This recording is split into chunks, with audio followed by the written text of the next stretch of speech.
semuanya karbohidrat.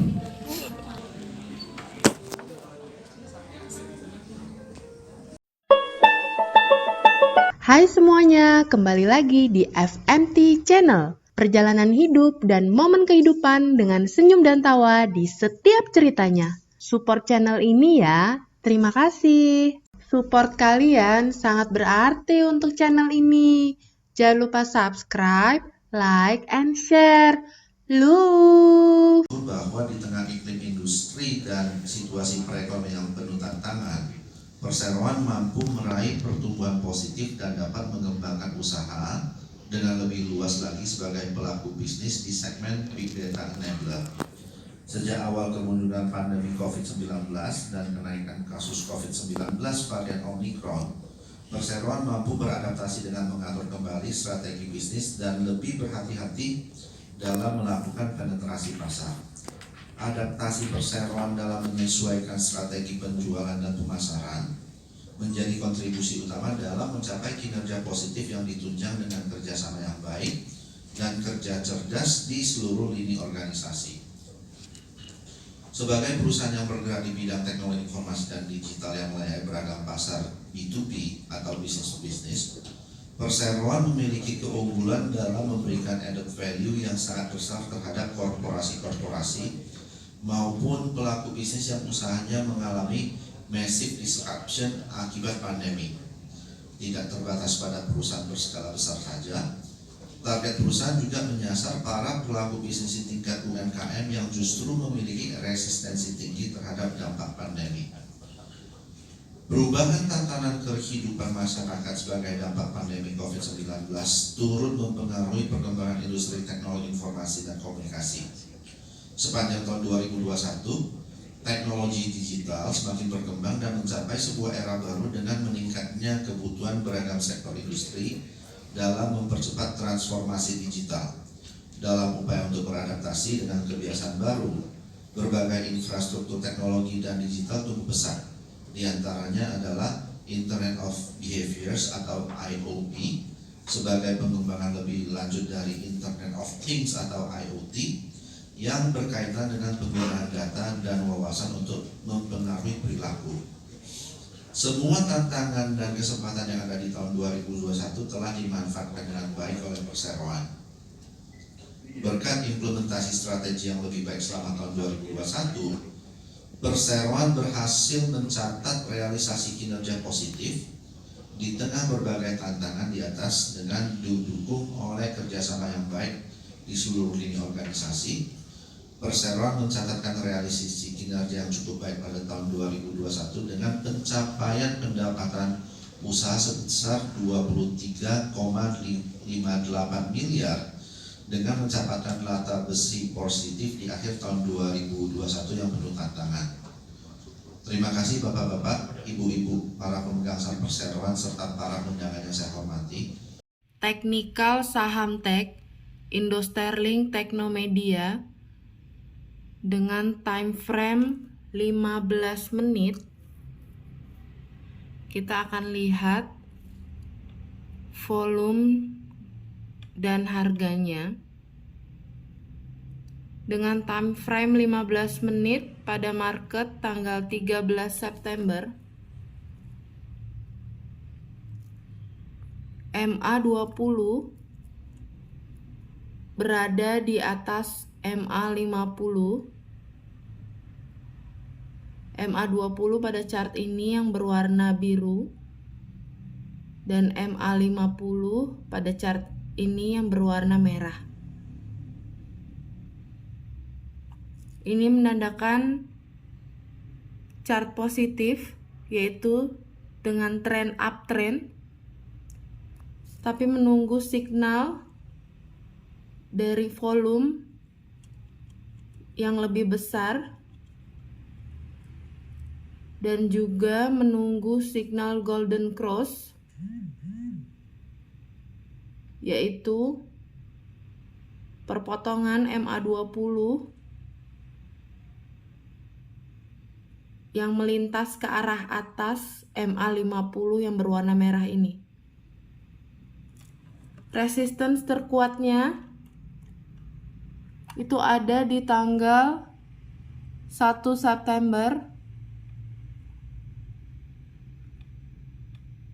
yang berwarna ungu.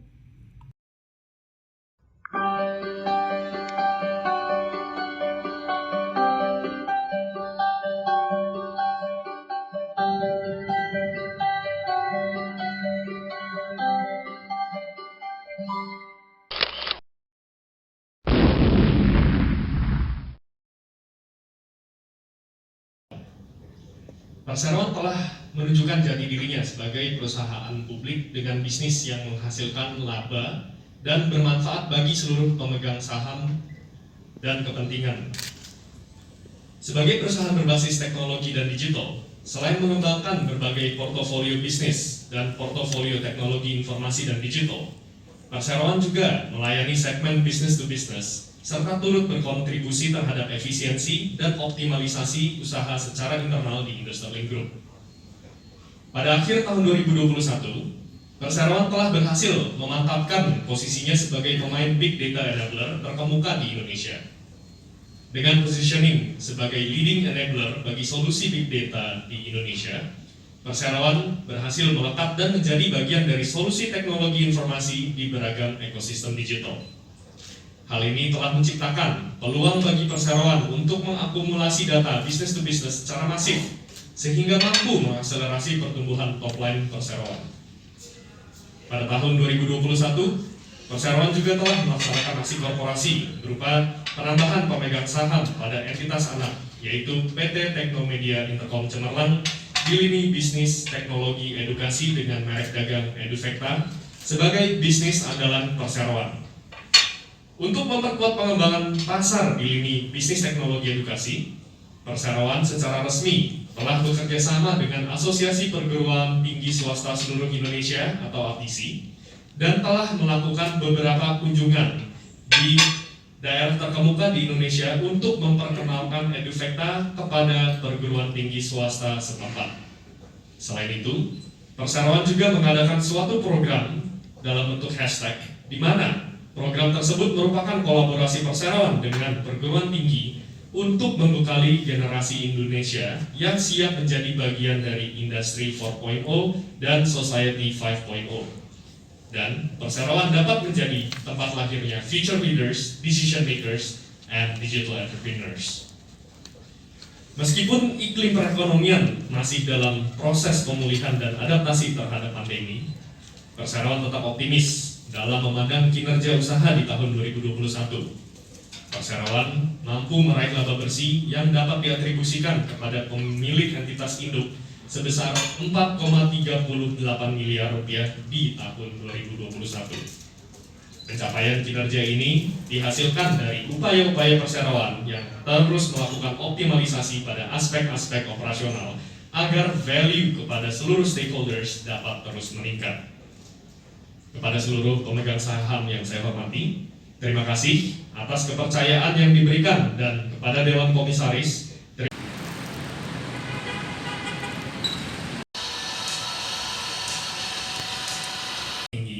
Berasal dari perangkat lunak yang membukukan 11,52 miliar rupiah atau 49% terhadap total pendapatan usaha. Disusul pendapatan dari jasa dan pemeliharaan yang membukukan 10,16 miliar rupiah atau setara dengan 43% dan perangkat keras sebesar 1,9 miliar rupiah atau setara dengan 8%. Pendapatan dari perangkat lunak mulai mengambil alih kontribusi pendapatan usaha terbesar di tahun ini, setelah sebelumnya didominasi oleh jasa dan pemeliharaan. Hal ini merupakan hasil dari produk dan strategi baru Perseroan beralih ke beban pokok pendapatan tahun 2021. Beban pokok pendapatan tercatat sebesar 5,30 miliar rupiah, meningkat 16% dari 4,58 miliar rupiah pada tahun 2020. Kenaikan beban pokok pendapatan disebabkan oleh kenaikan beban pokok pembelian material perangkat keras untuk menyelesaikan produk dan jasa layanan. Dari sisi profitabilitas, Perseroan mencatat laba kotor sebesar 18,28 miliar rupiah pada tahun 2021 atau tumbuh sebesar 8% dibandingkan tahun sebelumnya. Pertumbuhan laba kotor didorong oleh peningkatan pendapatan usaha diiringi dengan beban pokok pendapatan yang terjaga dengan baik. Di sisi lain, perseroan juga mencatat beban operasional sebesar 13,41 miliar rupiah pada tahun 2021 atau turun sebesar 8% dibandingkan pada tahun 2020. Penurunan beban operasional ini didorong oleh pengetatan efisiensi operasional yang dilakukan selama pandemi. Per 31 Desember 2021, perseroan membukukan laba sebelum pajak sebesar 5,74 miliar rupiah atau naik lebih dari 2 kali lipat dari tahun 2020 yang didorong oleh kombinasi peningkatan laba operasional yang tajam dan kontribusi dari pendapatan lain-lain. Namun demikian, terakhir tahun 2021, perseroan tetap berhasil mencatatkan laba bersih positif dengan total laba neto sebesar 4,38 miliar rupiah. Meninjau posisi keuangan per 31 Desember 2021, perseroan membukukan total aset sebesar 66,55 miliar rupiah atau meningkat 2% dari tahun 2020. Pertumbuhan jumlah aset terutama dikontribusikan oleh kenaikan piutang usaha. Dari sisi liabilitas, sampai dengan 31 Desember 2021, jumlah liabilitas tercatat sebesar 8,57 miliar rupiah, mengalami penurunan 30% dari tahun 2020 yang disebabkan oleh penurunan liabilitas jangka pendek sejalan dengan pemenuhan pembayaran kewajiban jangka pendek yang dapat dipenuhi tepat waktu oleh perseroan. Ekuitas di akhir tahun 2021 tercatat sebesar 57,98 miliar rupiah, mengalami kenaikan sebesar 9,36% dari tahun 2020, yang terutama disebabkan oleh mengecilnya akumulasi defisit karena kenaikan total laba neto. Melihat rasio kesehatan posisi keuangan dan kemampuan membayar hutang ditandai oleh current ratio sebesar 1,496%. Kemampuan membayar hutang perseroan ini mengalami peningkatan dibandingkan tahun 2020. Perseroan tetap memiliki sikap optimis dalam menghadapi disrupsi yang terjadi dan disebabkan oleh wabah COVID-19 ini, yang secara tidak langsung membantu untuk mendorong tingkat kesadaran pelaku bisnis di Indonesia untuk melakukan percepatan transformasi digital untuk bisnis-bisnis mereka dalam menghadapi era kebiasaan baru. Kedepannya, perseroan melihat ini sebagai kesempatan untuk membuahkan bisnis yang menghasilkan dengan kesinambungan usaha yang baik.